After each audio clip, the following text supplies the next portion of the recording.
This is just my second time to post about machinery work. Typically, I avoid sharing such details due to potential company policy concerns. However, I've decided to share this experience in the hope that it might offer valuable insights, especially for those who might encounter similar obstacles. So here it is.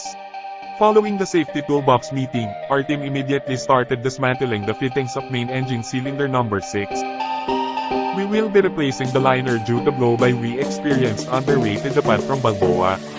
By God's grace, we surpassed this ordeal and arrived safely despite the delay caused by the engine's inability to run at full speed. From what you're seeing, work is being started on removing the cylinder cover to free it up. We are using hydraulic jacks to loosen the nuts. After removing all the cylinder cover nuts, the entire cylinder cover, along with the exhaust valve, can now be lifted upward using an overhead crane.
Preparation to lift the piston together with the piston rod and stopping box.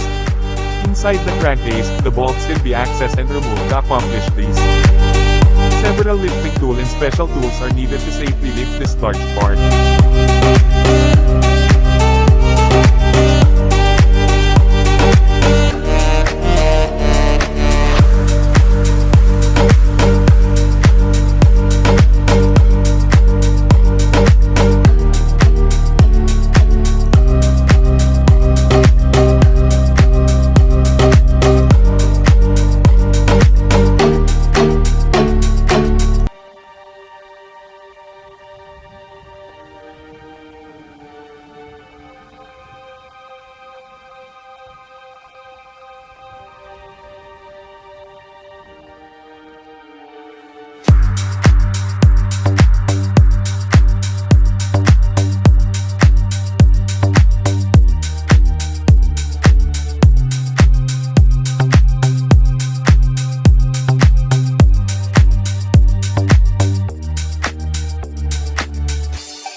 Based on my previous experience, it got stuck and hardened due to its age, requiring us to use a jack at the base to lift it.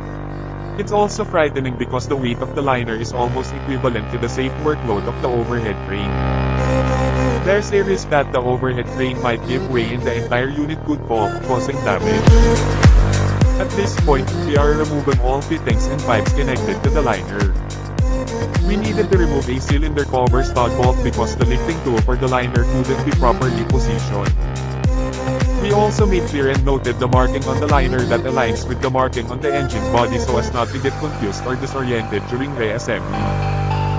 I'm glad that the removal process was smooth for us using the special lifting tools.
After removing the liner, we proceeded to remove the jacket to prepare for its transfer to the new spare liner we will be using.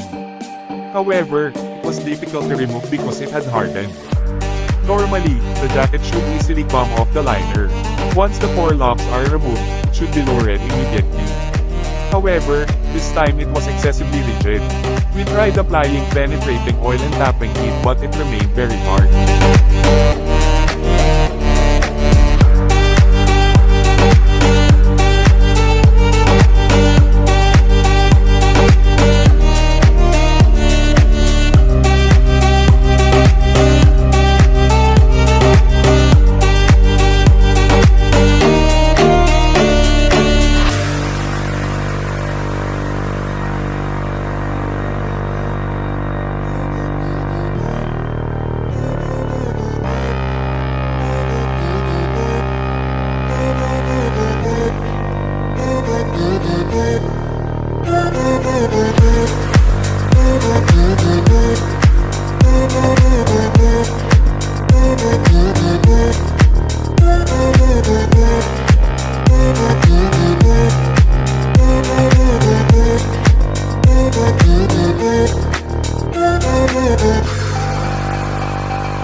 I decided to hand 2 chain blocks on both ends to enhance the downward pulling force, but it seems like there's still no progress.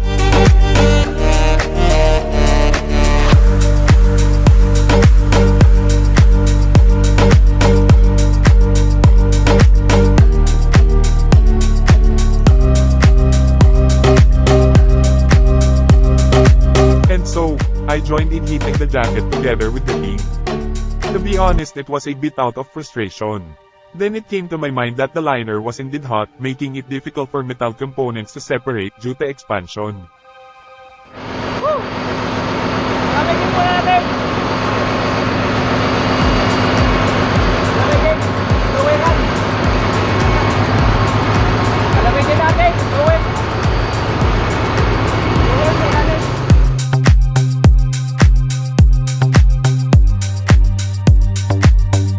I decided to let it cool down first. We focused a blower on it while we were on our lunch break.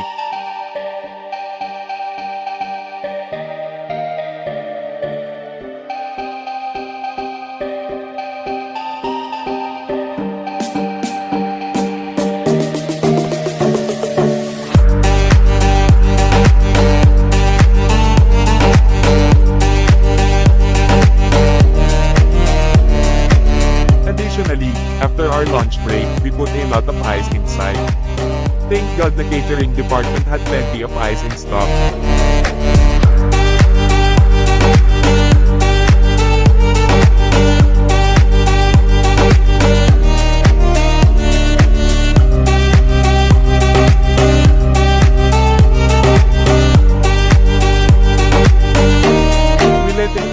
Longer and proceed with overhauling the piston and stopping box, taking measurements, and replacing the piston rings with new ones.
After more than 2 hours with ice, the liner had finally cooled down.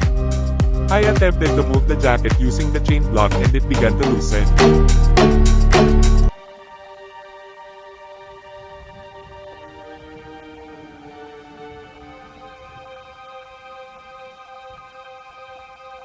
I then called the team to lower the jacket and securely place the damaged liner in the securing area.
Including the jacket, to prepare for its attachment to the new liner.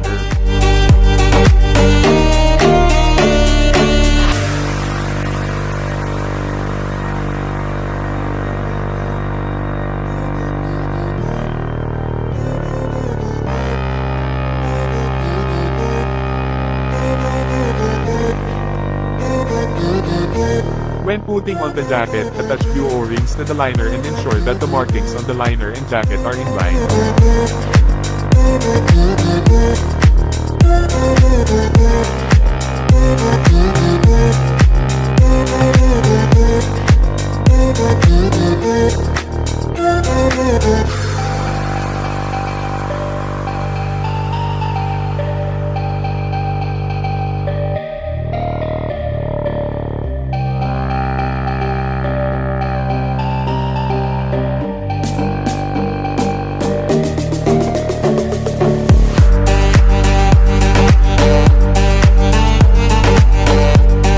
After attaching the jacket to the new liner, we slowly reinstalled it back onto the engine. Then, we'll also reconnected all the pipe connections and fittings.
Next, we reinstalled the piston along with the piston rod and stopping box.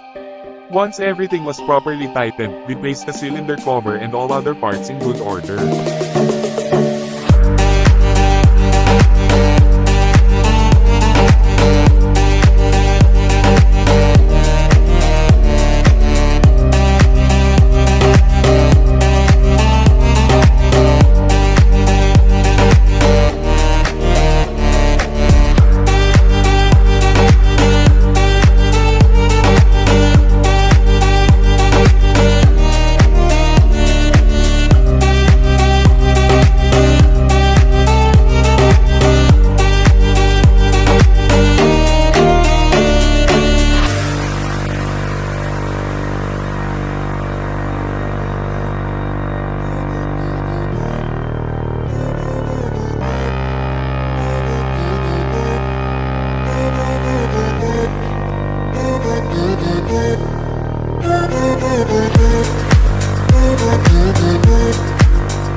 Out to my team. First Assistant Engineer Abelardo Buban Jr. Second Assistant Engineer Lester Patrick Rioveros. Third Assistant Engineer Pearl Aline Colimbo. Number 1 Oiler Jelito Pestaño. Oiler Caleb Jade Balahidia. Oiler Donald Tadle. And Wiper Cyril J. Manahiro. Until next time, and don't forget to remember Proverbs 3, verses 5 to 6. Trust in the Lord with all your heart and do not lean on your own understanding. In all your ways acknowledge Him, and He will make your path straight.